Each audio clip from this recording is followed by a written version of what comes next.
Good morning, afternoon for most. What a crazy morning this has been. I was going to do this way earlier today, but the situation got really hectic and, oh, it was crazy. It was seriously crazy. I'm not really good with all of this software and programming. So, hello. I know it's been a long time, but I want to come on here and talk about a few things that have been pretty popular this last week. So we'll wait for a couple of people to get in. Until then, let's see. I wonder why the chat's not working. Let's see if I can see the chat. Say hello to me if you are there. Hello. Good morning, good afternoon to all of you out there. Thanks for joining me. And if you want to know how long it's been, I was going to be on at 9 and then 10, and so now it's after 11. So that's been my morning.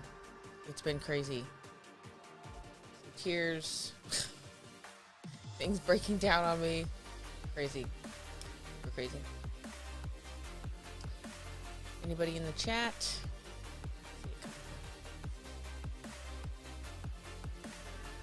Reopen it because can't see what you're saying.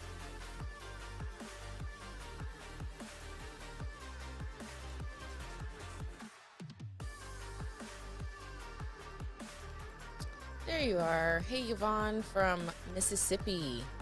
God bless. It's good to see you. Thank you so much for joining me.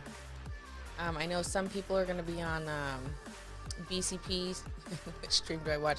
I know. Is BCP live? Because I haven't been paying attention because I've been fighting with this computer for a few hours. Twitch and Facebook is BCP's channel. Good morning, Christine. Good morning, Kathy. Thank you. Let's go, Brandon. I did not want to be left out of this piece of history right here. You can find it. I love it because it's long sleeve too, and it's nice and it's thin. So, anyways, I like it. You can find it on AmericanStreets.com. Oh, the song is still going. All the way down, guys. I tell you what, nothing has changed from my Rittenhouse trial days. I'm still a babbling mess over here. Okay, so good morning, Radana, Dodi, Vianney. Good morning. Okay, so I'm gonna jump in here. So it's been a really interesting week, and I really wish that I had been more on top of it, and I could have covered the Supreme Court Justice confirmation, but I didn't. But there was something that really stood out to me that I wanted to go over today. So today I'm talking about women in the news, and the first woman I want to talk about is Kamala Harris, because this has just been, I've been super busy with the kids and everything, but I've been kind of keeping up a little bit on this woman that we call the Vice President of the United States. It's super bizarre to me, and I just want to talk about a couple of things that she's been in the news about. And the first one, so I don't know if you guys remember, but because President Trump and First Lady Melania were so hated by the left, and most everything in the world that has any real power and control is controlled by the left, right? So we're talking about not just like media and news outlets. We're talking entertainment, and we're also talking like magazines. And so Melania Trump never received a front page or a cover, right? But Kamala Harris did. And she wasn't happy about it. She was actually upset and said that she felt belittled and wounded. Okay. This is the Vice President of the United States saying that she feels belittled and wounded by the photo that Vogue chose to use. So we've got two photos here. Vogue is pretty proud of them. The one on the left with the green and the pink and her in Converse shoes is what she felt very wounded over, because she felt like it was really downplaying her and she wanted to look more sophisticated. Mind you, she chose her own outfit. She put on the sneakers herself. The one on the right is the photo they chose for their digital option. I don't know who reads Vogue on digital, but whatever. So she felt very belittled and wounded by the photo that Vogue chose. You know, one of the things that is so bizarre to me is the level of diva this woman is. And it's not really a surprise that this woman who's using the words belittled and wounded for a cover photo of clothes that she would wear on any given day. Like, I think that they try and see her as, approachable and warm, because she is so cringe. Like, there's not a moment that goes by where she's in front of the camera speaking and it's not just a complete cringe-worthy interaction. It's really terrible. It's really terrible to watch her. It's embarrassing. I feel so embarrassed for her. That's how bad it is. I'm not exactly sure on what planet this woman even comes from. Like, I don't know how she how can she be that level of awkward? I don't think I've ever seen it before. And so she feels very belittled and wounded by the photo that Vogue chose. And it's no surprise that, let's see, her staff, because she's apparently not an easy person to work with. It's no surprise that her staff can't quit their jobs fast enough, right? So we're talking about a diva here who wants to whine and cry. She's just such a cringe individual. Whine and cry about the photo that Vogue chose because she was wearing Converse, which most of her followers probably wear Converse. Who knows? I mean, they probably, wanted to be able to have people relate to her, because not a whole lot of people can relate to somebody that awkward. But people are quitting their jobs. Like, her staff is quitting their jobs at record pace, and they're quitting their jobs for either no job or a much lesser job. And that's what's crazy, is when you have what I think a lot of people would say one of the most best jobs, not best as in like fun, or I don't know. I think working for President Trump was probably pretty cool, but working for the most powerful person in our country, the president of the United States, and then the vice president, you would think that having that job would be so amazing. But when you're working for a person who is that awkward and mean, like one person said in this article here, they don't even know like why they're doing it. Like why they're fighting to uphold somebody like her. Okay, so it says here, working for the vice president of the United States has got to be a pretty cake job, right? So, I mean, you would think that would be a job that people would really want. Like any other, there's pressure, but it's not like the Veep, the vice president, does much of anything anyway. Well, Franklin Roosevelt once said, the vice presidency is worth not worth a bucket of warm pea. So he doesn't think the vice president does anything. And from what we've seen from her, she doesn't do anything except make herself look super ridiculous. Okay, yet there's been a steady flow, a torrent actually, of top-level staffers bailing out of high-paying, cushy positions in Vice President Kamala Harris's office. Last week, Deputy Press Secretary Sabrina Singh became the latest to bail, announcing she is leaving the Vice President's office to take a job at the Defense Department, according to New York Post. Okay, so the Defense Department is not a lateral move. It's definitely a downgrade, okay?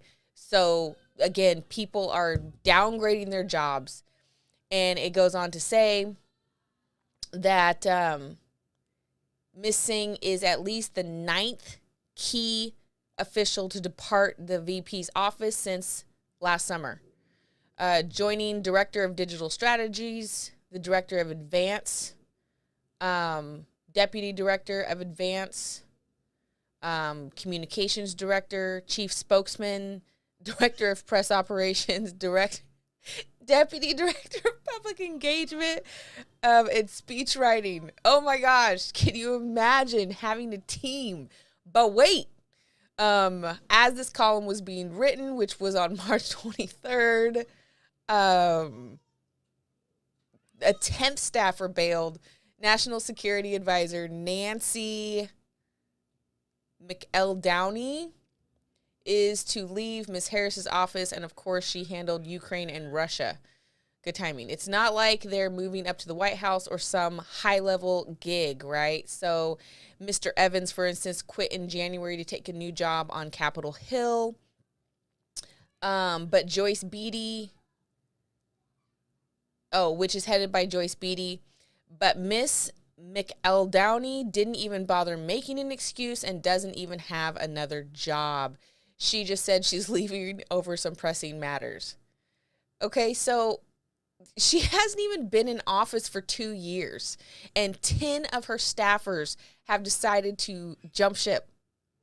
So one of the interviewers said, an unnamed staffer told the Washington Post, with Kamala, you have to put up with a constant amount of soul-destroying criticism. Okay, that's not just like a saying, she's not nice, she doesn't treat her people well. They're quoting her, she used the phrase soul-destroying criticism. And also her own lack of confidence. So you're constantly sort of propping up a bully, and it's not really clear why. Can you imagine having somebody see you like that, where they're describing you as soul destroying and a bully that they don't even know why they're even holding you up? Is you're not doing anything. You're not being a benefit to the seat. And of course she lacks confidence because she's not qualified. In fact, we saw her on multiple occasions. We've seen her make a complete fool of herself, right? But here's a clip of her talking about Ukraine. Let me see if I can get this right, guys.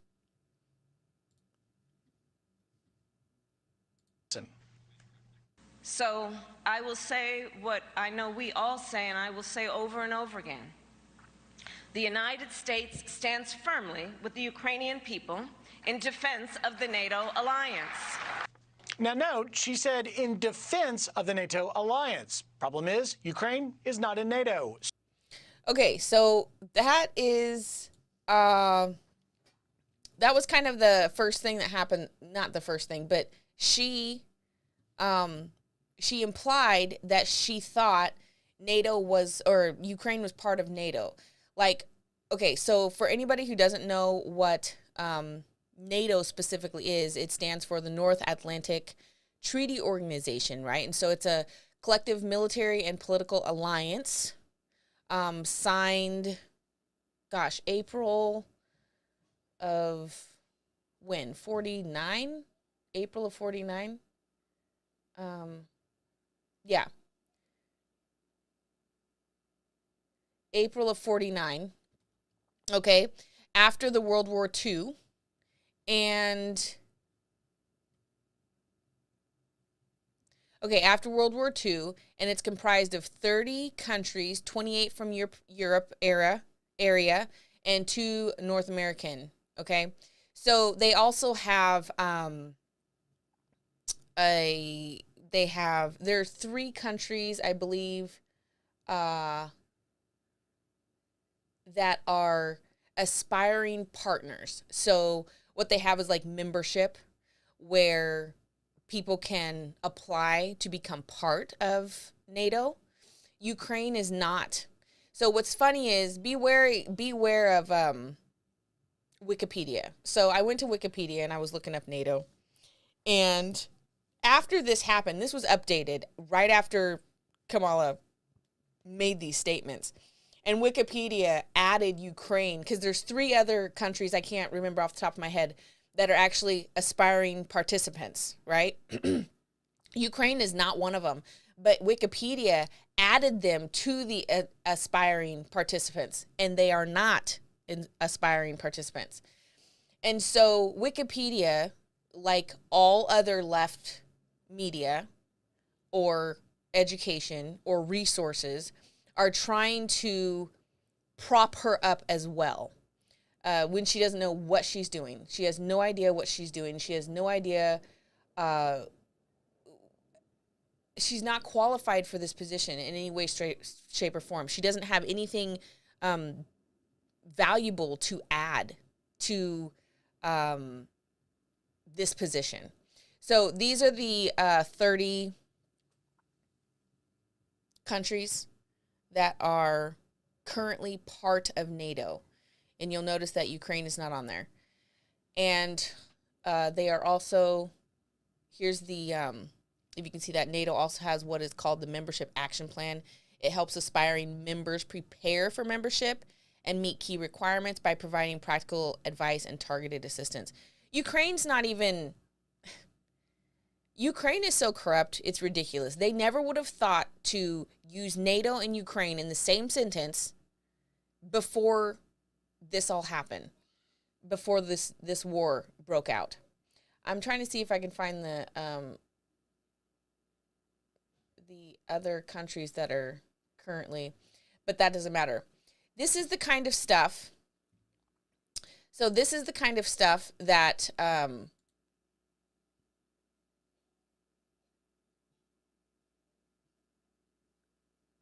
Harris has to offer.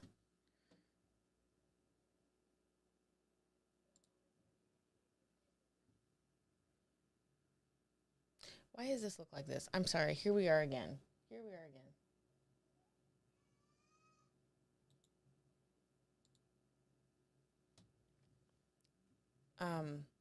Why is that not? You guys, if there was ever a day where anything would just work for me, I would just love it. But it's just, I don't have that kind of luck. So I'm not really sure what to say about it. So that's that. I have to just fix this real quick so you guys can see it. Because you want to see this. You want to see what this woman has to offer. This is definitely important. This is important stuff. Get me out of the way. How do I get me out of the way? Okay. Yeah. Okay, this is the kind of thing that this president has to offer, or this vice president has to offer. And I think that you'll be very moved by it, and that you will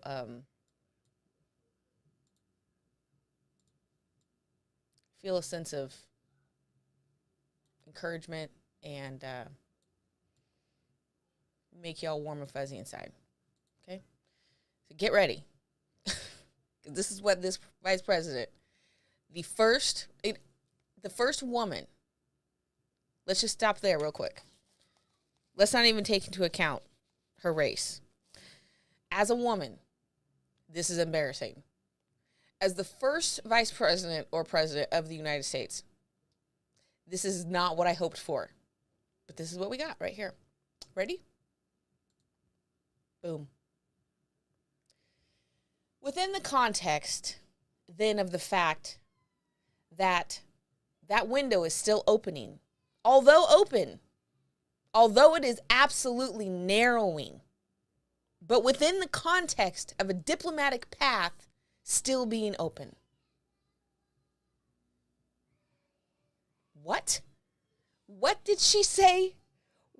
Is that something that in 50 years we're going to post that and it's going to have any type of relatability to anything ever? Ever. She said she put together 3, 6, 9, 12.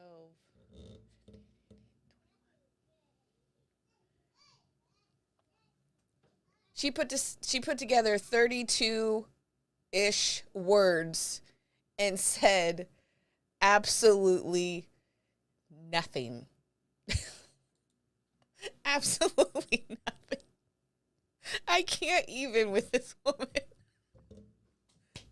I can't even with this woman. She said absolutely nothing. And so here is another dynamic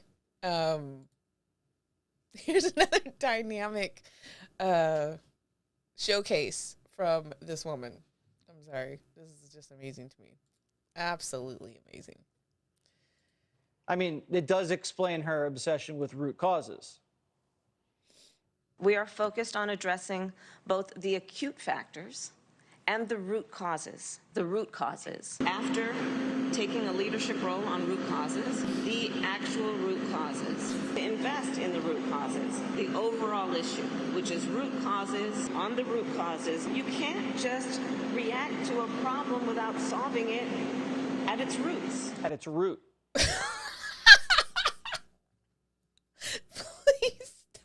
Madness.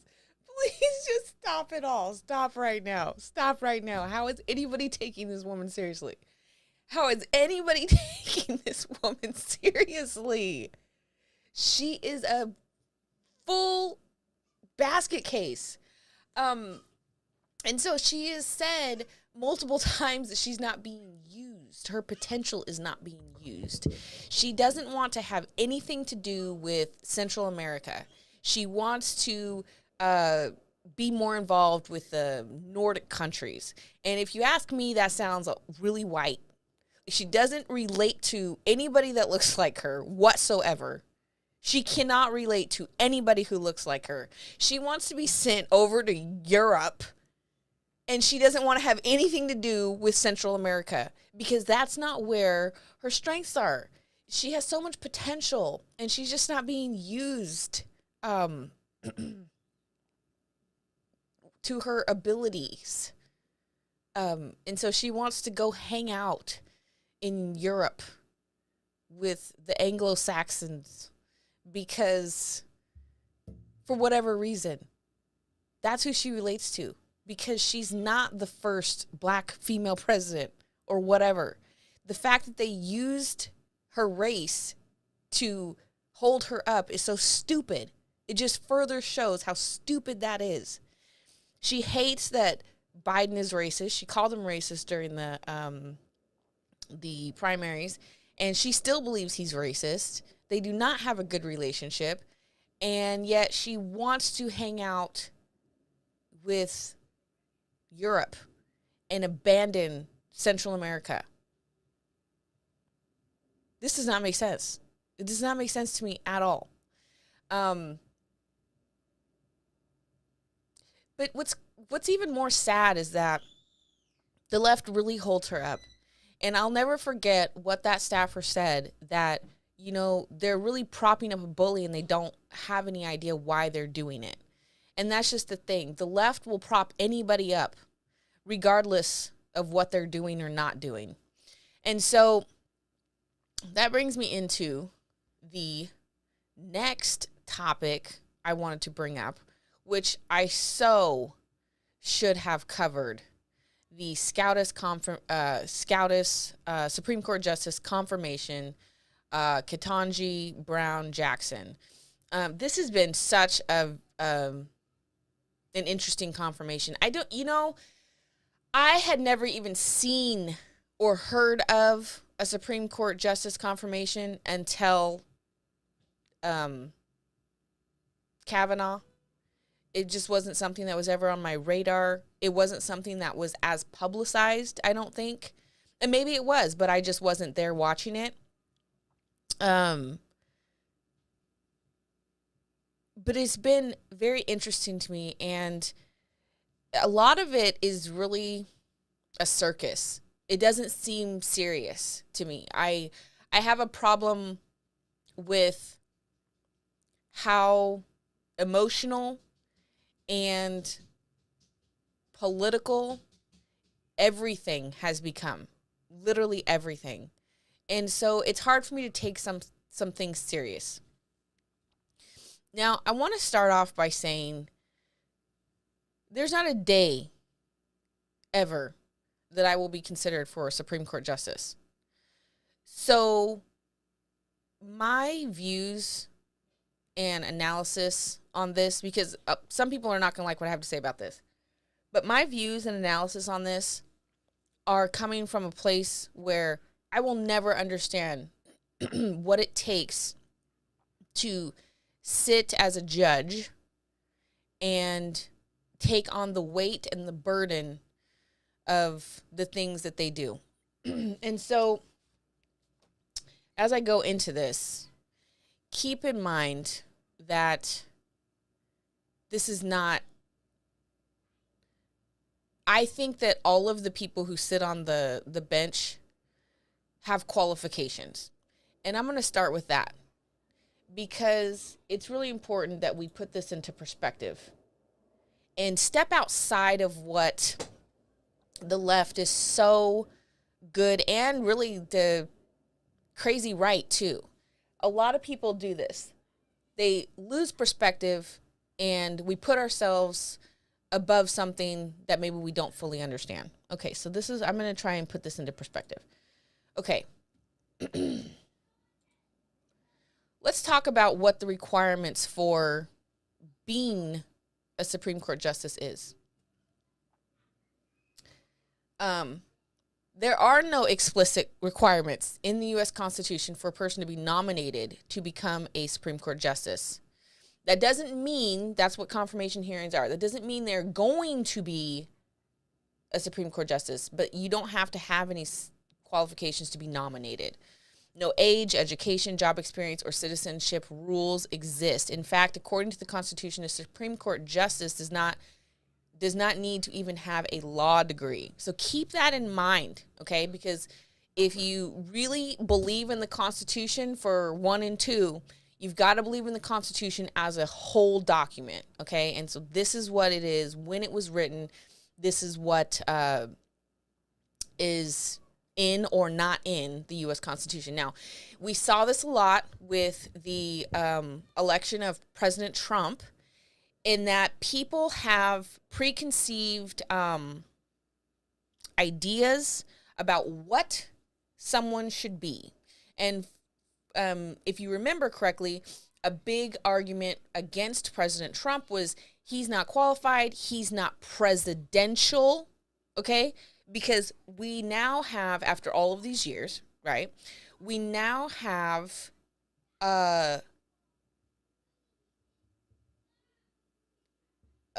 what's the word I'm looking for? A vision of what a president should be, how they should look, how they should dress, how they should talk, how they should interact with people. There's kind of a look and a way they should be. And this was a really big argument, especially people coming from the left, right? He's not presidential. Well, thank goodness, because people on the right didn't want somebody who was just presidential. They wanted somebody who was we the people. We wanted somebody who was as close to we the people as we could get. And he was as close to we the people as we could get, right?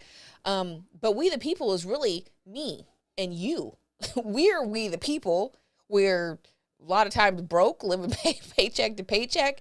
We just kind of say whatever. We don't really have, the political and, the savvy to be able to say the right words. Have you ever heard, Christianese? People can talk Christian and it sounds like they've got it all together just because they know the language. Like, you can go to different places and there's a language, right?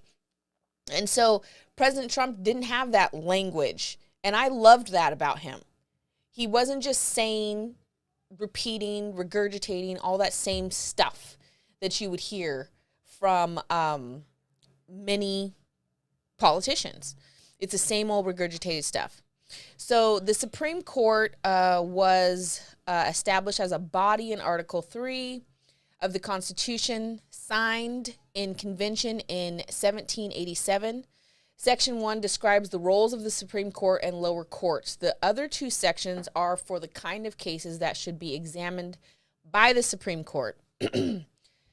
Section 2, since amended by the 11th Amendment. And a definition of treason. The judicial power of the United States shall be vested in one Supreme Court and in such inferior courts as the Congress may from time to time ordain and establish. The judges, both of the Supreme and inferior courts, shall hold their offices during good behavior and shall at stated times receive for their services as a compensation, which shall not be diminished during their continuance in office. Okay, so this is basically what the Constitution says about a Supreme Court judge, okay? Now, let's talk about this. George Washington was the first one to nominate Supreme Court justices, okay? And he obviously nominated the most. He nominated 14, although only 11 made it to the court, right? So 3 of them, he nominated 14, but 3 of them weren't actually confirmed. He also named 28 lower court positions. Now, at that time, he had several personal criteria, because the Constitution didn't have any criteria. He had his personal criteria, which included support and advocacy of the U.S. Constitution, distinguished service in the American Revolution, that's not something that we could use today. I mean, you could say military in general, but this was, unless I'm misunderstanding that. Actually, hold on, I might be misunderstanding that. Anyways, active participation in political life of a particular state or the nation as a whole, prior judicial experience on lower tribunals, either a favorable reputation with his fellows or personally known to Washington himself, geographic sustainability, the original Supreme Court were circuit riders, and love of country. Okay, and so as the years have gone on and more presidents have been nominating, the criteria has changed to a degree, because every person, starting with Washington, had personal criteria. So this brings me to my point of, is Ketanji Brown Jackson qualified? By this criteria of the Constitution, yes, she is qualified. That's not what I'm questioning. I'm not questioning whether she's qualified. So I've seen a lot of arguments talking about she's not qualified. She has gone to law school and she has done all kinds of things. I think that she's qualified. She's much smarter than me. She knows, the Constitution better than I do. Here's the thing that really stood out to me, though. Okay, so if you've been paying attention, one of the big things that came up is that she's soft on pedophiles and sex offenders. Okay, so if you're interested in this, I posted the link in the description. Sonia, you're onto it. I posted the link in the description if you're interested. So a lot of the senators, the Republican senators, because the Democrats do not care, and you'll see in a minute how ridiculous this is. The Republican senators have been using what they call the note. Okay, so while she was at Harvard in law school, she wrote, every student, okay, has to write papers. And she wrote a note, and I printed it out. And I also, I went through it, okay, because I didn't understand what exactly the issue was and why all the questioning kept coming back to this. And so I really want to talk about this, and I'll also talk about her not being able to define a woman and other things. Okay, So, first of all, let me say this. Is she qualified? In my mind, yes, she's qualified. Is she the most qualified? No, she is not. What happened with Biden nominating her is he didn't nominate the best person and most qualified for the job.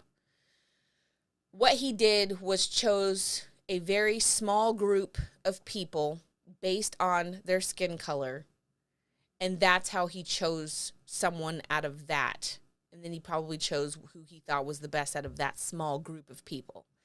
Now, this wasn't even a group of all minorities. It didn't include Asians and Hispanic men and women, Asian men and women, black men and women. It wasn't like minorities.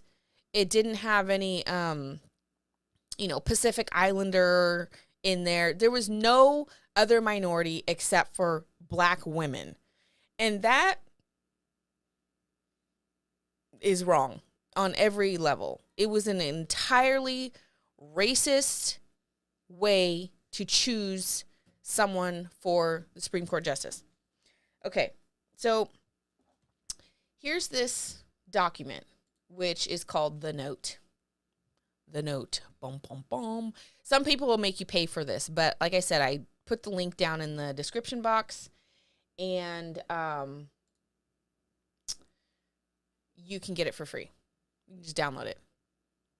So this is her note. What she wrote about was prevention versus punishment toward a principled distinction in the restraint of released sex offenders. Now, okay, I have no leniency for sex offenders. Like I said, some people aren't going to like what I have to say, but here's where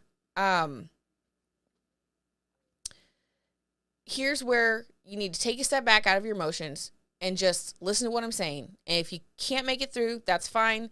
Don't, just click off and move on. There's no need for arguments or anything like that. I'm giving my perspective on this, and that's it. Okay, I have this all. Okay, there we go. Okay, so she starts off by saying, the American criminal justice system has two dichotomous objectives: to punish wrongdoers and to prevent future harm. Okay? And that's with anybody who commits anything that is a crime. It's part of the criminal justice system. They've got two purposes, or two, what they're trying to do is to punish the wrongdoer and to prevent future harm. Okay? Because the Constitution assumes that the exercise of legislative power in pursuit of punishment represents a greater threat to individual liberty than does preventative state regulation, courts must determine which statutes serve each goal. In theory, the distinction is easily drawn. In practice, however, innovative statutory responses to the budgeting crime problem have reopened the complex and often highly emotional debate as to the correct boundary between legislative regulation and punishment. Okay? In the second paragraph, she says, a recent spat of legislation purports to regulate released sex offenders by requiring them to register with local law enforcement, notify community members of their presence, undergo DNA testing, and submit to a civil commitment for an indefinite term. Okay, so some people are for that. Others see them as punitive enactments. Punitive would be punishment that violate the rights of individuals who have already been sanctioned for their crimes.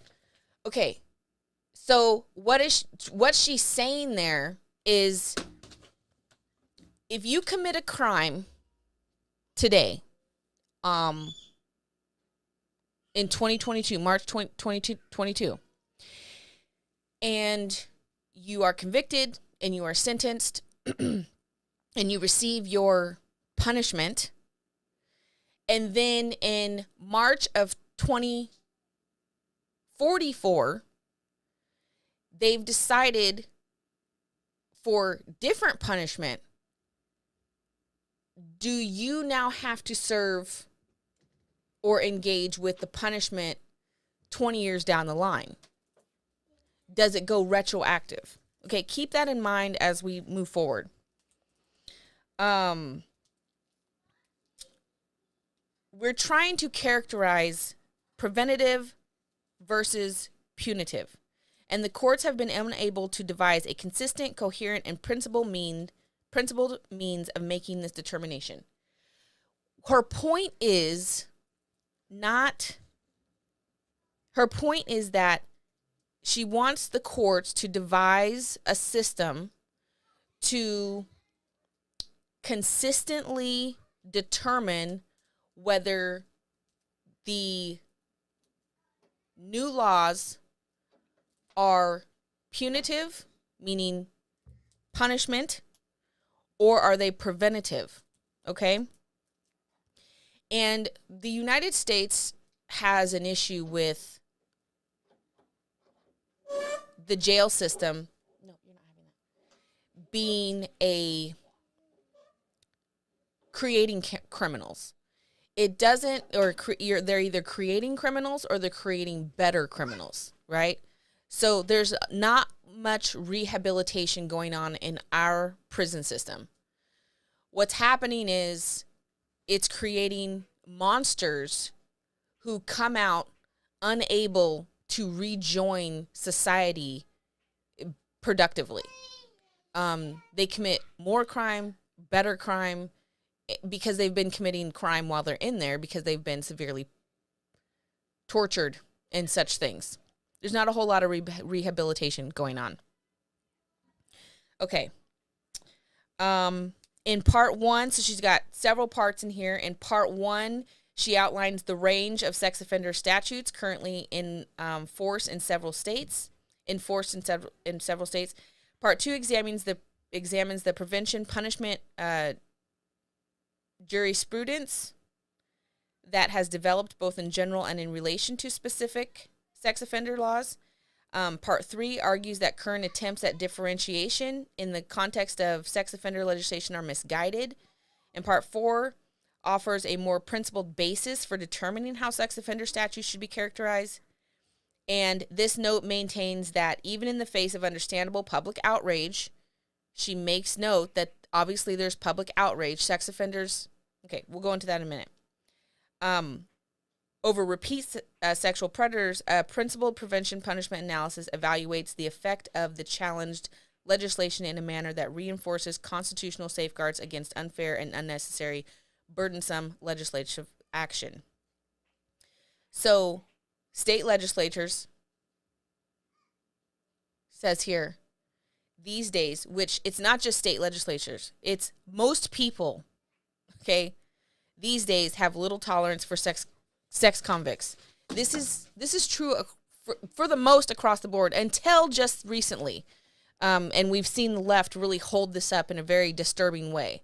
But most people have very little tolerance for sex convicts.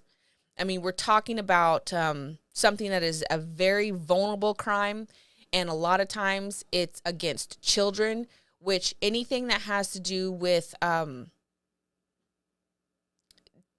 offending a child is so far off the radar, it's hard to not make an emotional decision, right? Because they're the innocent. They are the helpless when it comes to, them fighting against an adult or anybody who's bigger than them. It's just absolutely ridiculous. And this is the same goes for abortion. Several states also require sex offenders. Oh, I already went through that. Several states require blood samples, DNA test.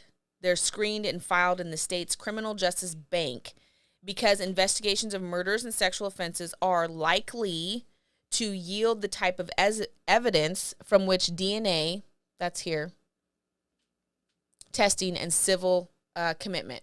So this is can be derived. Sorry, it's here. I'm not really keeping up with it very good. Those were the first 2 sentences there. The critics down here. It says, opponents argue that these laws are more punitive than preventative. In jurisdictions that have registration or DNA statutes, sex offenders have an affirmative obligation to surrender personal information to the state for years after they've been convicted, sentenced, and released. Community notification subjects ex-convicts to stigmatization and ostracism, which I don't think is a big deal, and puts them at the mercy of the public that is outraged by sex crimes. Okay, can you blame any of us for being outraged by sex crimes? Can you blame any of us for putting them at our mercy? Because I don't know if you've ever downloaded an app and you can actually look up where the registered sex offenders are. And in some places, it is crazy how many there are. Because they're required to, and actually there's still 200,000 or more sex offenders who aren't registered and they're supposed to be. So imagine that. And we have some right by us. I can't really imagine. There's not a whole lot of places. If you live in a city, in a bigger city, I don't know of many people who don't have sex offenders who are near them. And you would be really surprised by that. Let's see here. Civil commitment sacrifices a fundamental right. Okay, civil commitment sacrifices a fundamental right, she goes on to say. Civil commitment sacrifices a fundamental right. Freedom, indefinitely. Okay, so anybody who's been fighting these last 2 years for our freedom can understand losing that freedom is it's a pretty sour topic. You don't want to lose your freedom. You've been asking and fighting for your freedom for a long time. Now, and these people here, these sex offenders, are losing their freedom indefinitely based solely upon unreliable assessments of the convicts' predilection to commit future crimes. So again, what she's writing about is not saying that sex offenders should have, you should go soft on sex offenders. What she's saying is judges and legislation are making a determining factor based on unreliable assessments of their future crimes. That's what it is. She's saying there's unreliable, inconsistent criteria to determine whether they are going to commit future sex crimes and if they should be punished or if it is a preventative measure. Okay? And so she goes through several cases here.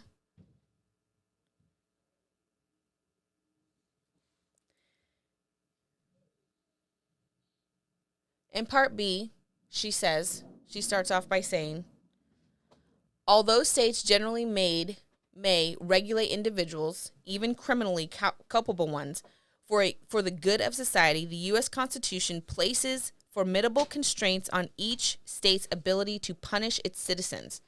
For example, the constitutional prohibition against bills of attainder, which is basically a legislative act that imposes punishment without a trial. So the Constitution forbids that.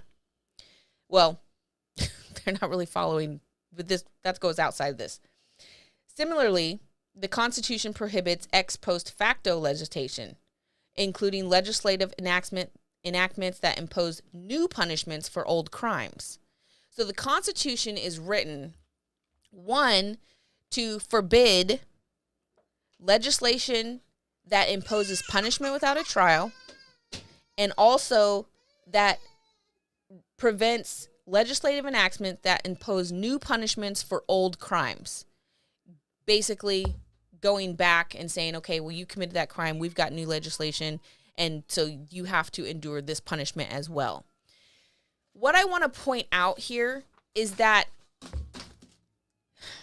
aside from the horrific topic she chose, this is what we want from a Supreme Court justice. We want a Supreme Court justice to stand by the Constitution and make arguments for the Constitution.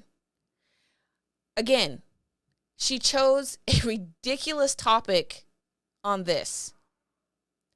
But what I'm pointing out is that the way that she's thinking as a generalization, if you were to take the sex offender part out, this is what we want a Supreme Court justice to do.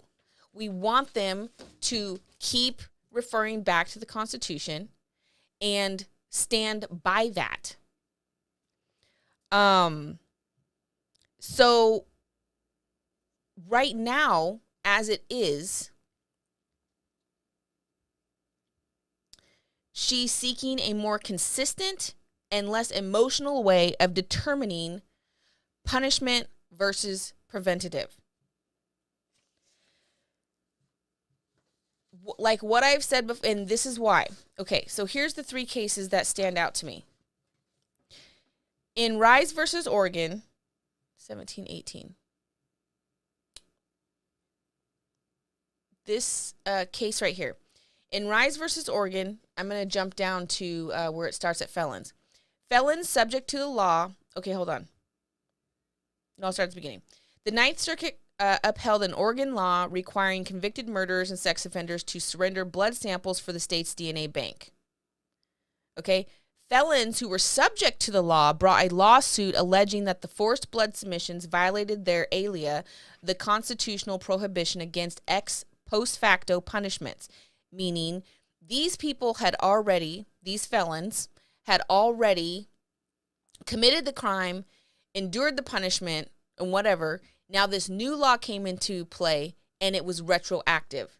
So now all of them, even before, had to now surrender blood samples. Now, the reason why this matters is because if you are committing a different crime, and I'm not supporting criminals, but if anybody, I know somebody out there has experienced being wrongly accused of a crime or something has happened. I mean, as before I became a Christian, I was not all straight and narrow. I've had my time. I've been to jail before, a couple of times.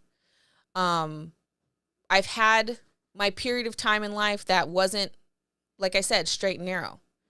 So if something had happened, which did, and I paid the price, and then later on, a new legislation passes, and I have to now go back and serve more punishment because there's new punishment, that's why this matters. It goes beyond the sex offender thing. And that's where I feel like people are not able to step outside of the box or what's just right in front of them and see a bigger picture. Okay? I don't think it's wrong to question her discretion, because her discretion is really in question when it comes to some of the things that she has done regarding sentencing the sex offenders in her court. And she was never able to fully give an answer for why she did that. She just said that you have to look at more things than just, I can't remember what the word that she used, but I think she's trying to figure out how to follow the Constitution as it is written and consistently determine between punitive and preventative. So the case Rise versus Oregon, they ruled it as constitutional. Now, moving to the next one, Artway versus Attorney General. This is why she wrote this. In Artway versus Attorney General, Artway argued that the statute violated the Constitution's prohibitions against cruel and unusual punishment. And they ruled it as unconstitutional. So the same exact thing that happened in Rise versus Oregon was also argued in Artway versus Attorney General. Oregon said it was constitutional. Artway versus Attorney General said it was not constitutional. And again, in Doe versus Portis in New Jersey, they ruled it as constitutional again. So what we're seeing, what she's pointing out, is that it's not consistent. So you've got, sometimes they're ruling it unconstitutional, other times they're ruling it constitutional. It's not consistent. And that's what she's pointing out here.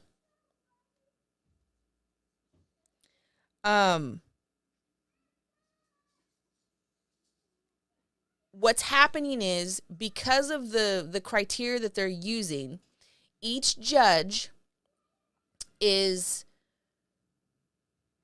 subject to use an emotional judgment because there's no solid criteria. Does that make sense? Does that make sense at all? What the heck is this?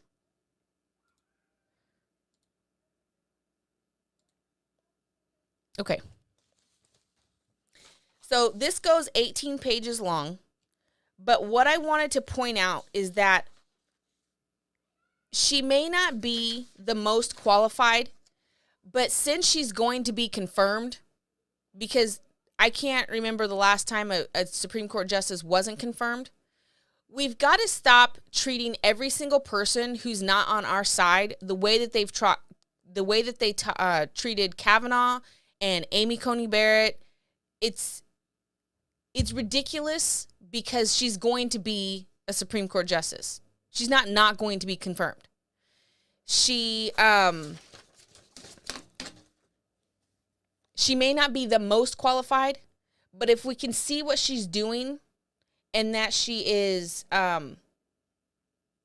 trying to use the Constitution and see the Constitution for what it is, and if this was not a sex offender thing, it would be I think people would be able to see what she's doing. But because sex offenders are absolutely grotesque, I mean, it was almost like, I'm not sure what would possess her to use sex offenders. But because sex offenders, there's absolutely no reason. But how long do we punish a person for a crime they committed? How long do we punish somebody? That's the question. And what criteria do we use to determine whether we're going to continue to punish them, or whether we're preventing future punishments or future sex crimes? Now, she brought up a point where, this is why I say her discretion is what's on the line here, because she brought up a moment where she was talking about a guy who's looking in with one click for 15 minutes. With one click, you can have tens of thousands of pictures and videos. Under no circumstance, I'm 40 years old, I don't know a one time where I've accidentally clicked on child pornography. It has not happened. Not one time in 40 years. Obviously, I wasn't doing it when I was a kid. I've been on the internet for like 20, 25 years. In those 20, 25 years, I've never accidentally clicked on child porn. And two, in those 20, 25 years, I have not one time been able to download pictures and video amounting to tens of thousands or even 50 in 15 minutes. My computer does not work that fast. So I don't know what world she's living in, or what lie she's bought into, that makes her think that people are accidentally coming into possession of tens of thousands of child pornography videos and pictures in 15 minutes. And furthermore, if you accidentally click on child porn, if you're still there 15 minutes later, there's a problem. There's a huge problem if you're still there. So how many of you have accidentally clicked on child porn and 15 minutes later you're still poking around? What's the argument there? Seriously, what's the argument? You guys should go download this and read it. You know why you should read it? Because if you've watched the confirmation hearings, you've watched the Republicans question her about it. You've watched the left defend it. But what's really important is you being able to read it yourself and come to your own conclusions, because that's what's important. That's what we should be doing. We should be researching. Now, again, I don't think she's the best. I don't think she was the best. She wasn't able to answer questions. The whole defining a woman thing, she can define a woman. She absolutely can define a woman. She refuses to define a woman because she doesn't want to isolate herself from the people who are supporting her. She doesn't want to isolate herself from the left. And that's really what this is about, her not being able to define a woman. She can. She just refused to. And, you know, as people, we need to be able to differentiate between those things. She is a woman. She can define a woman. She's choosing not to define a woman for a very specific reason, because she wants to keep her base. She's more concerned with her base, which is the left, than she is with pacifying the base that's not hers, which is the right. It's really unfortunate because I've seen a lot of Republicans and conservatives and patriots post things. Can we get this naked thing going on YouTube blocked? Is that showing up for you guys, or is that just for me in the chat? I don't understand.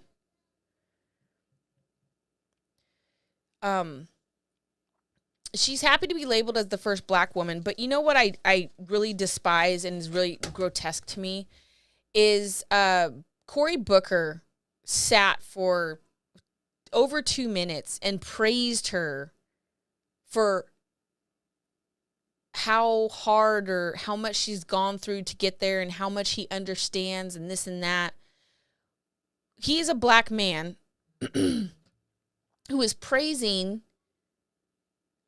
this black woman, but you won't hear him say a thing about Clarence Thomas, a black man.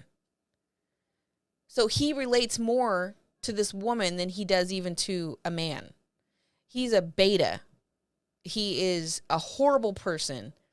And it's so grotesque to me that that is what these confirmation hearings have really, they're so devalued in my mind. They're so, it's a circus show. It's just another time to get views. Because if I was in another country watching this stuff, I would be embarrassed to watch it. We're just so far removed from reality. We are focusing, all of us are focused on the dumbest things. And I don't understand, because it's all about sensationalism, you know? And look, I am so pro-man. You guys don't know this about me, but I am so pro-man that I don't even think women should be voting. I don't think much good came out of that whole movement. And I don't judge anybody for voting or not voting. But I think our world has been so turned upside down, and we are focused on the dumbest things. And all we hear is about these men trying to be women. There's men who are acting like women, even if they still look like a man, like Cory Booker. Beta men all over the world acting like women. It's just absolutely ridiculous. To me, a woman is an individual with the ability to feel dozens of emotions, map a to-do list for herself, as well as what to delegate to whom ever else, and conquer something simultaneously. Now, if you've ever been in the home, there is a lot of that going on every day. A woman is an individual who understands the fear of showing red to the public as she faces bleeding each month. The physical pain that comes with it, ranging from minor cramps to migraines to debilitating pain, or the emotional pain that comes with having one for too long, like the bleeding woman seeking just to touch the hem of Jesus to stop it, or not having one at all in total despair. A woman is an individual who understands what it means to get a cycle when they so desperately want a child. That red brings a deep pain no gender identity will ever know. A woman is an individual who knows the depth of nurture, which is a profound gift that's unteachable. I am convinced it's unteachable. A woman is more than just dresses, high heels, long hair, makeup, and breasts. It's a spirit. A woman can have none of that and still be exquisite and unique in every way. But we see a lot of men who are exhibiting a lot of this spirit of a woman outside of the basics. A woman isn't an identity that's turned on and off. It is her God-given gift, her talent, the very makeup of her every cell in her body. It cannot be replaced or replicated or refused to be defined. You shouldn't want to constantly be trying to win the approval of one side or another.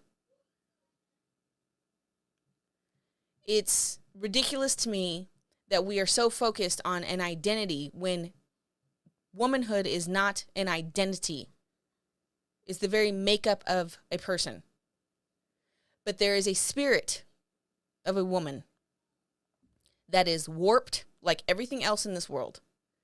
Everything has a godly version and a warped Satan version. And you've got this really warped idea, this spirit, this demon that is taking over men. It's taking over men, and it's causing problems in women because women are now wanting to control everything because the men are acting super crazy. And I'm not just talking about people like Bruce Jenner and whatever Leah Thomas, the swimmer, the guy. I'm not just talking about those people. I'm talking about your everyday men out there who refuse to stand up, who refuse to make decisions, who can't say no to their mothers, who refuse to stand up to their own mothers.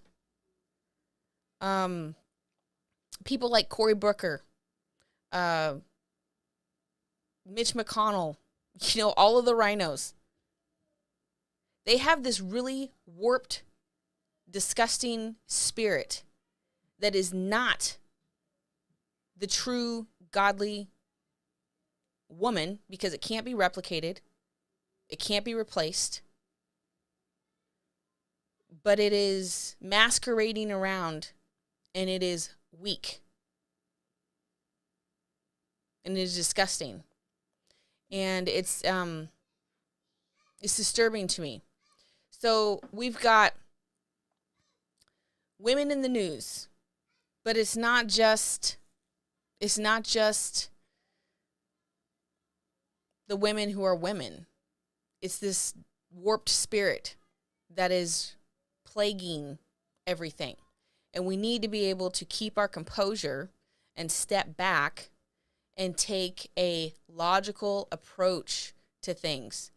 We can't keep being drawn in to these sensational stories or these sensational three-wing circuses that we're seeing on the media and social media. PBS did a great job of clipping every single person who questioned Ketanji Jackson. And it's easy to just take one clip here and one clip there. Twitter is really good at getting those sound bites and getting those clips and getting the clicks and the views and the retweets and all this stuff.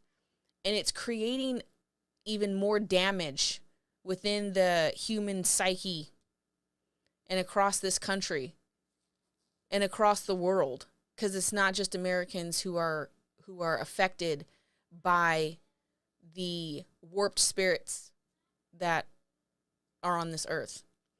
And there's really only one answer. I mean, that's Jesus. Jesus is the only answer. He's the only one who brings absolute clarity, minus all the confusion. He's the only one who makes things make sense in this crazy world. He's the only one who transforms. He's the only one who brings absolute peace in times that are absolutely, I don't know, crazy. They're just crazy. Nothing is certain anymore. So I just want to encourage people to step outside of the emotional aspects of these warped spirits and this warped craziness that's going on. We have to stay grounded and not succumb to the hysteria that's out there.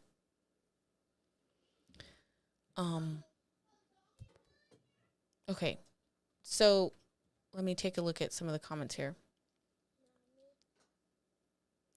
She gave, Katanji gave pedos minimum sentence for decades. Yeah, she gave him a minimum sentence, and she also went below the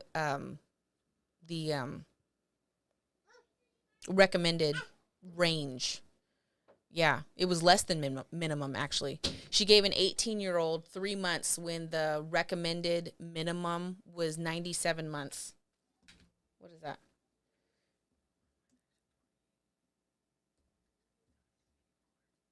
Like 7-8 years.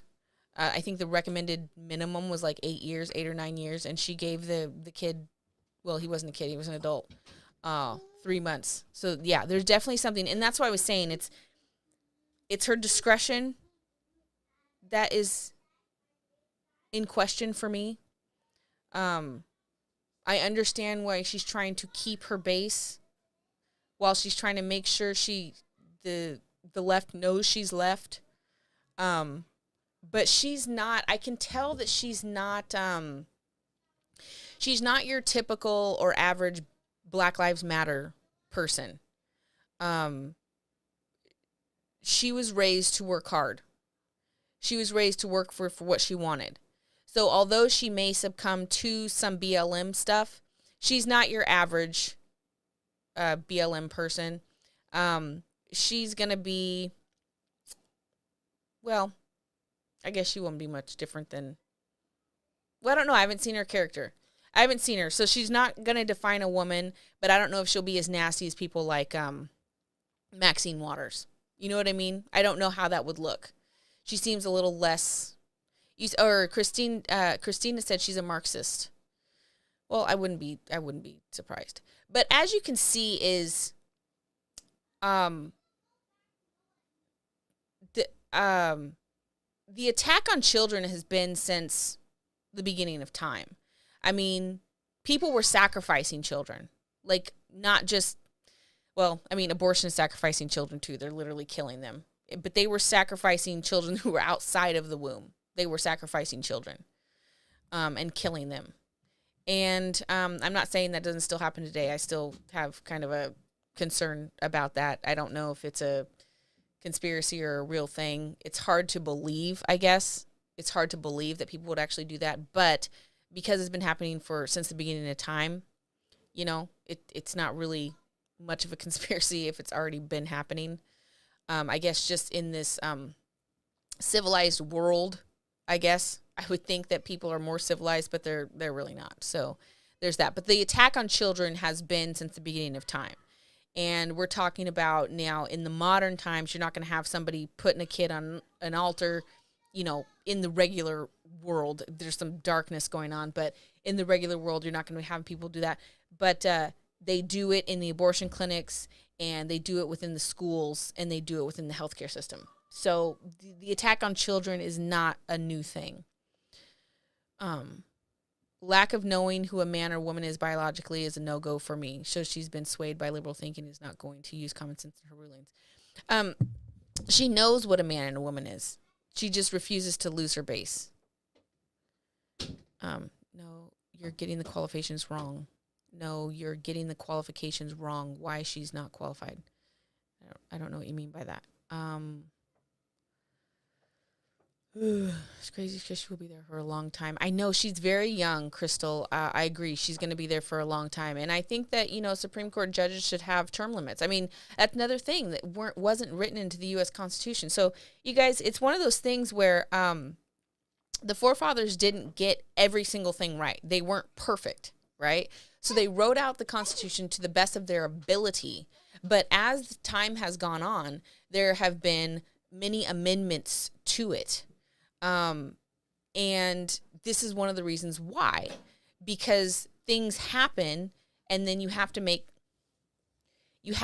amendments to it. I mean, in the beginning, black people were only considered 1/3 or 1/5 of a person. They didn't have a voice. So it had to have an amendment to give black people a full voice, to determine them as actual people, right? So so term limits need to be a thing. We need to change that. The Constitution needs to be amended. The Constitution is not the living word of God. It is not perfect.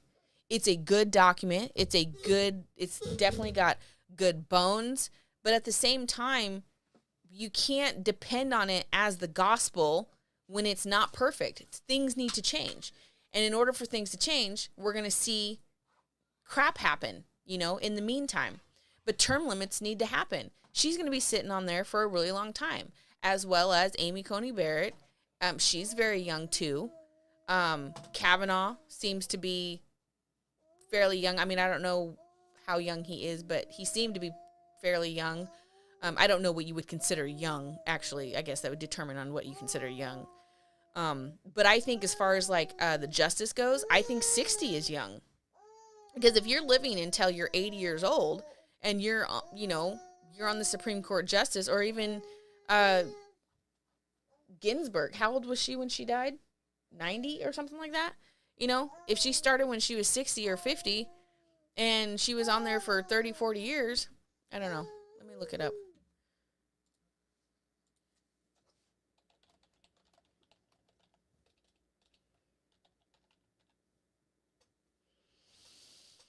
Hmm.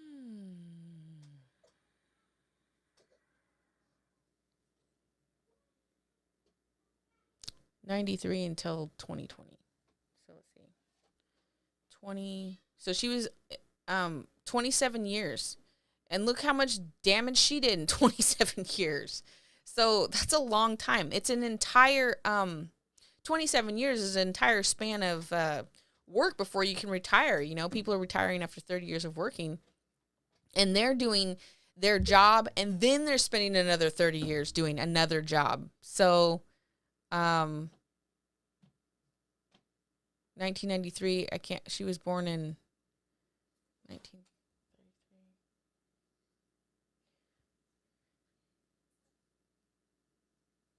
So yeah, she was 60 when she started, she was 60 years old when she got onto the Supreme Court justice. So 60 is young, I think. They asked Breyer to retire early to put her in the, think about that. Yeah, I agree, Bill. I think that they did ask him to retire. That doesn't make sense that he retired. Yeah. That doesn't make sense. Yeah, a dad's going to try and protect his kid no matter what, though, Christina. I mean, it's not super surprising that he's trying to protect Hunter. And not only that, because Biden is just as much, a culprit as Hunter is anyway. The deep state pedo crimes are coming to the light, and they need people in the court to help them get away. Child sex crimes are going to forever be a thing. So I've come across really questionable sites on Facebook. Not sites, Facebook pages. And I report them, and Facebook tells me that there's nothing wrong with them. So, it's as fast as they literally wiped Parler off of the face of the internet, and yet, and they canceled, Pornhub canceled Russia, as if that was some bad thing. Pornhub isn't available in Russia. Okay, well, praise the Lord. Those are all instantaneously healthier people, mentally and physically healthier for no longer having access to Pornhub. They can do that. And they know scientifically, watching pornography, especially as a child, and many children, it's getting younger and younger, the age of children who are being Hold on, there's not even a picture. What the heck? Okay. Look, I'm not even there. I wonder how long that has been like that. Well, hi. Did you see that? It just went off. I don't even know how long it was off. Sorry, guys. I don't even know how long that was off. But, at least you could hear me. And now I don't know what I was saying. They can't. Scientifically, the effects of pornography on the brain is treacherous. And that's science. But they will not scrub Pornhub or restrict Pornhub from accessing. They won't cancel it here in the United States because we are one of the top consumers of pornography. So, and a lot of those people are also Christians. So let's not, it's not just the left. Guys, it's not just the left. Everybody is a culprit. It doesn't matter what side you're on. That's another thing that just drives me bananas, is this is not a Democrat-Republican thing. Democrats and Republicans are both corrupt. They're both corrupt. It needs to be either you're on the side of good or you're on the side of evil. You're either on the side of Jesus or you're on the side of Satan. There's no other side. Those are the only two sides that exist. You're either on the side of Jesus, good, or you're on the side of Satan, bad. And Americans being one of the top consumers, I think India is like the top, but one of the top consumers of child sex trafficking and pornography, that means that somebody not somebody just on the left, somebody is involved in it. They're either watching it, distributing it, actively pimping out their kids. Something is happening. Somebody is doing it. It just is what it is, The truth hurts. But this is not a left-right thing. It's a good-evil thing. It's a Jesus-Satan thing. Yeah, I wouldn't even know where to go access child porn either, Sandra. It's just 16. It's not something I've ever researched, so I'm not really sure. You definitely don't accidentally come across it. That's just the thing. It happened to your little niece, Nana, years ago. She was doing a report on Louisa May Alcott. That was before parental blocks. Yeah, I'm not saying it can't happen. I'm just saying it's... Okay, hold on. You know what? I don't think it was... I don't even know what it was. I don't even know what it was. I was looking for... Justin Bieber was coming to town in Portland. And this was in, I want to say, 2012, 2013 maybe. And I was looking for some Justin Bieber shirts because Quincy was taking the girls to the concert. And I clicked on some Justin Bieber site, and something popped up, and it immediately struck me as inappropriate. I don't even know what it was exactly, though, because I wasn't hanging out there for 15 minutes. I was just like, whoa, what's this? And just clicked out and continued on about my business. So I guess I could have accidentally clicked on something that or something popped up or something. I'm not exactly sure what it was, but I guess it could happen. I mean, I don't know if it was child porn. That's just the thing. It was something inappropriate, but I don't remember exactly what it was. But I clicked off so fast and continued on about my day that, I mean, I wasn't hanging out there for 15 minutes, you know, snooping around trying to figure out what it was. I guess that's the thing, that when she said, you know, in 15 minutes, I'm like, 15 minutes? You know, you shouldn't even be there for 15 seconds. I mean, what are you trying to figure out, really, you know? But I know that there's some kids in our neighborhood who subjected one of our children to porn on the kid's phone. So our kids don't have cell phones. Our oldest just got one. Our oldest boy just got one at 16 years old. And so, but the kids outside have had cell phones for years in other homes, and one of them subjected our child to pornography. And so you just never know where it's going to come from. I don't know what kind of pornography it was. It just was something. I didn't want him to explain it too much. Okay, let's see.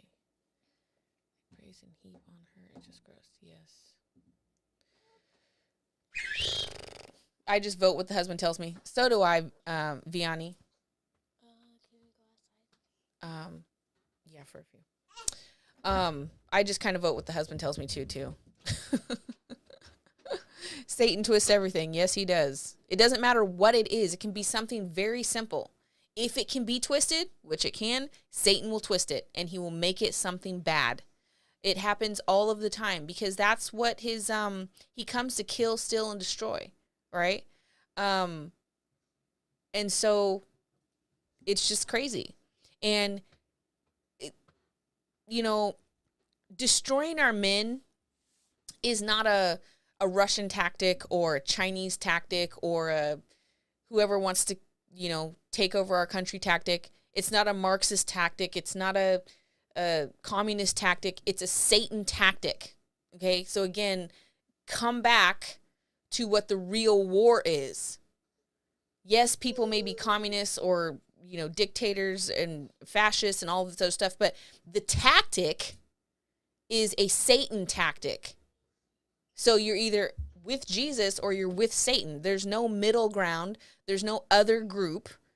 The Bible says there's either children of the devil or children of God.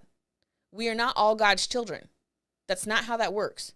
We're all God's creation, but when you are born again, saved by the blood of Jesus, you are adopted into his family. We are not by nature his children. That's not how that works. We're adopted into the family. So you can either be Satan's child or you can be God's child. You can't be both. And there's no, like, you can't be a ward of the state in the middle and not be either, you know? So it just doesn't work like that. So Amy Coney Barrett is 50. Jeez, yeah, see, that's young. 50 years old, that's young. If she was to stay in office, as long, let's see.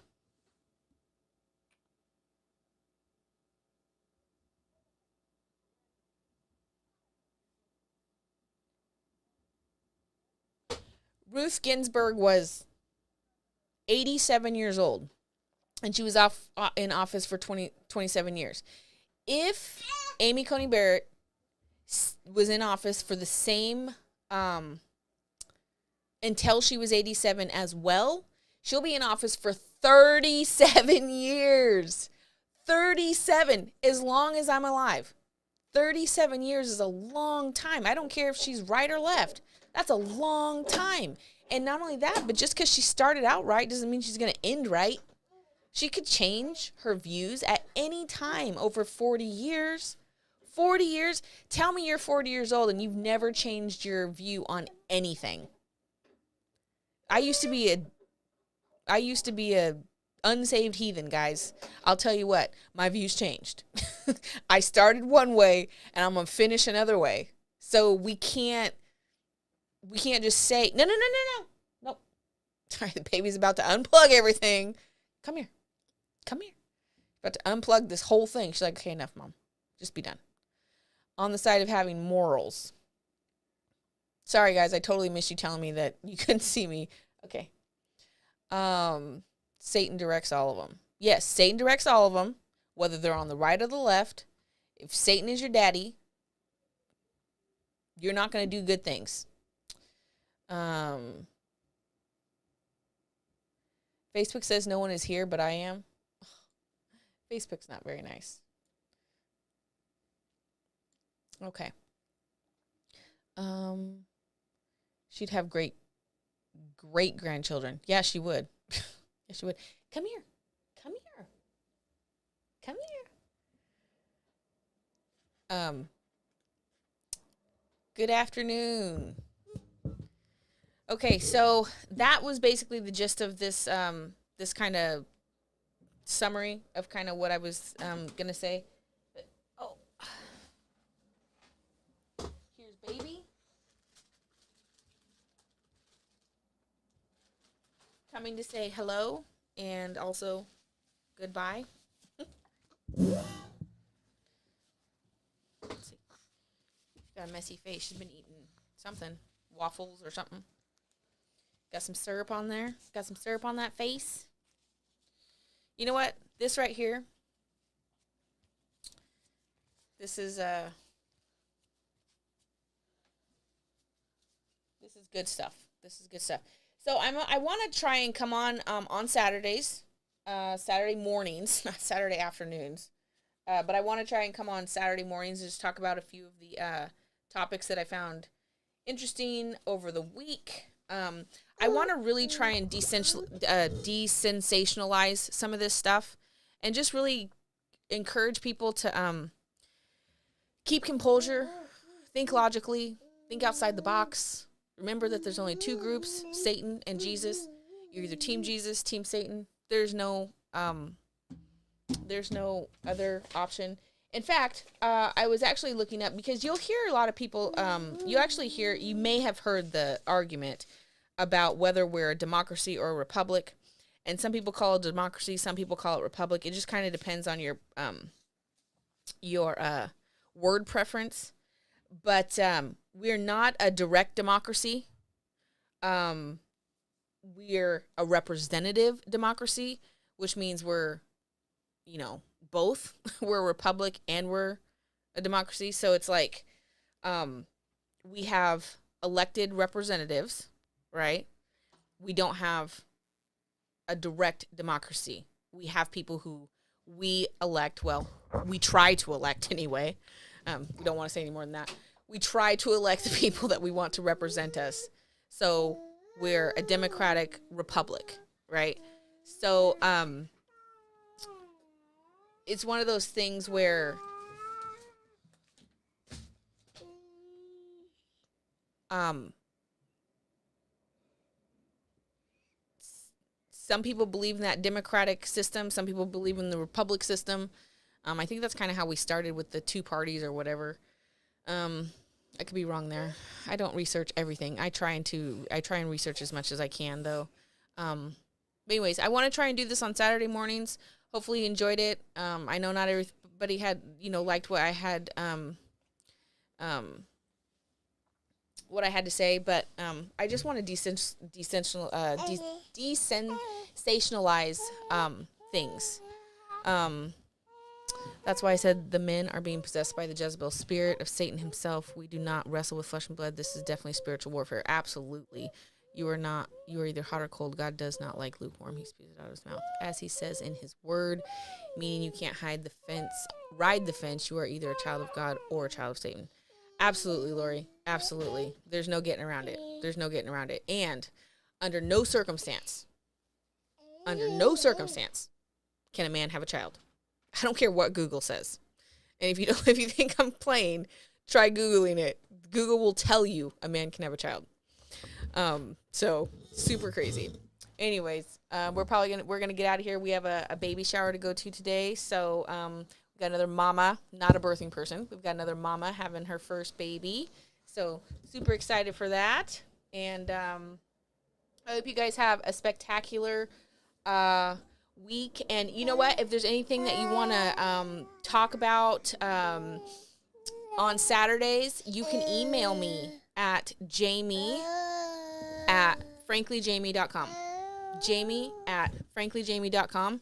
And I will, look them up and try and get some backstory. If you have backstory, that's great, but it helps. But I'll definitely look into them, and we can add that to the show on Saturday mornings. So call it some type of like weekly roundup or something like that. Try and make it fun. So anyways, on americanstreets.com, you can find my contact information as well. On americanstreets.com, if you're interested in the apparel, that's where I got this shirt. And we also have some youth sweatshirts as well. And I need to make some more of these long sleeve shirts because, man, this is super, super amazing. I love it. Anyways, have a spectacular weekend, guys, and I will see you later. Here we go.